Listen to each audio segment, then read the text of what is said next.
33, unmarried, no kids, no house, no car, just an ordinary job in an ordinary corner of the city, living a quite ordinary life.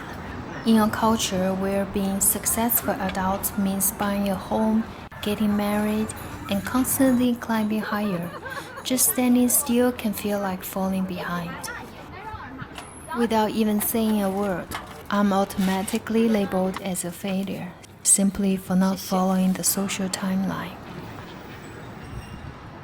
Hello, this is Jean. Today I want to talk about what it's really like to live in modern China today. Women of my generation are caught in the middle.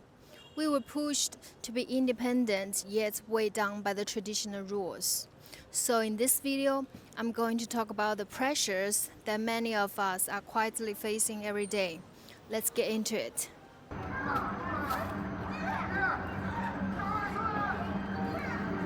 The pressure starts with those who are closest to us, our parents. Specifically, the overwhelming pressure to get married before time runs out. In Chinese culture, marriage is deeply tied to family honor and filial piety, so remaining single past a certain age is seen as a failure of duty and a quiet source of shame. My mother once broke down in tears during a fight with me, telling me to just marry anyone, even if it ends with divorce later. To her, a failed marriage is still more socially acceptable than staying single. Hearing that deeply saddened me, but I understand where she is coming from. She isn't trying to hurt me. In her own way, she just wants me to settle down and live a normal, secure life, while carrying the heavy weight of social gossip herself. And this isn't just my story. It happens to so many of us. It's not that we're against marriage or that we don't want companionship. Part of me genuinely wants to find love, and I'd love nothing more than to give my parents that peace of mind. But I also know I cannot force the relationship just to check a box. That's a constant dilemma, wanting to relieve my parents' anxiety while refusing to compromise on our own lives. We're just trying to be good daughters without losing ourselves in the process. Besides the family expectations, the second pressure comes from workplace survival, and this is where it hits the hardest. At age 33, being unmarried puts you in a very vulnerable position in the job market, with companies constantly calculating hidden costs. In China, paid maternity leave can last from 128 days to 153 days, depending on the region. For an employer, they are calculating those months of absent workload and team bandwidth, but it doesn't stop there. They are also calculating what happens after. The divided energy, the reduced flexibility, the endless domestic tasks, and whether a mother can still handle late-night overtime. To them, every 30-something woman comes with an invisible invoice of potential time and energy costs. A former colleague of mine who is around my age has been going through this recently. She has a good resume and plenty of experience, but she has been looking for a job for more than 2 months now. And in every single interview, they specifically ask her if she's married, when she plans to have kids, and how she will handle family life. On top of that, women in our 30s often hit a strange workplace bottleneck.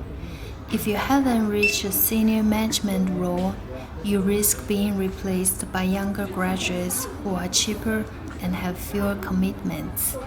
But if you try to step up, decision makers quietly question if your focus will shift once you settle down. You are caught in a narrow space, unable to easily move up, yet terrified of falling down. Seeing what happened to her made a cold reality set in for me. In this economy, losing a job is something I simply can't afford. When a client's budget shrinks or industry growth slows down, holding on to performance becomes twice as hard. So at work, I just focus on reaching out to more clients, pushing projects forward, and showing up every single day as someone reliable. Whenever sales drop or critical deal hits a wall, that underlying insecurity immediately kicks in. I've tried looking into secondary income paths or side projects, anything to build a safety net. Because at the end of the day, this isn't about anyone else's expectations. It's a tangible daily reality. The third pressure comes from two parallel sides that constantly interact with each other: the real-life duty of caring our aging parents and the heavy social judgments that come with age. Growing up in China, looking after our parents as they age isn't just a cultural norm, it's simply a natural part of life. Our parents gave up so much to put us through college and help us build a life in the city. But the reality for many in my generation, especially us from rural backgrounds, is that our parents don't have substantial retirement pensions or comprehensive healthcare safety nets. So, as their health grows more fragile, every checkup, medical bill, an unexpected health crisis becomes a very real responsibility that lands directly on our shoulders. In fact, right as I was writing and editing this, my younger brother called to tell me that my father got sick and asked if I could come home to take care of him. Moments like that strip away all the romantic ideas about independent city life. As a woman living on my own, without a partner to split the bills or share the late night anxiety, every bit of my hard-earned savings has to serve as an emergency fund for my family. Yet, while we are quietly carrying this massive financial weight, society back home measures us by a completely different standard, whether we have a husband. Here, if you're over 30 and single, people don't see the heavy burden you are carrying for your family. Instead, they just see a woman who missed her marriage deadline.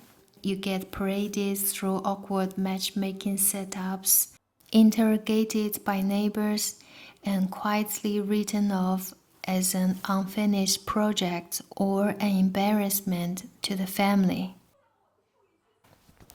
Despite all these pressures, I'm learning to make peace of my own rhythm. Being 33 and single isn't a failure. It's just my life, lived with my own terms. Accepting that doesn't instantly make things easy. The work metrics still will be waiting for me tomorrow. My parents are still aging, and society won't magically stop asking questions. But I'm done treating my life like a problem that needs fixing by someone else. As Chinese women of my generation, we were taught to meet every expectations, but we are learning to define our own worth. I'm working hard, I'm pulling my own weight, and I'm taking care of what actually matters to me. If you're also in your 30s and feeling the squeeze, just remember, you're not falling behind. You're just living a life that actually belongs to you.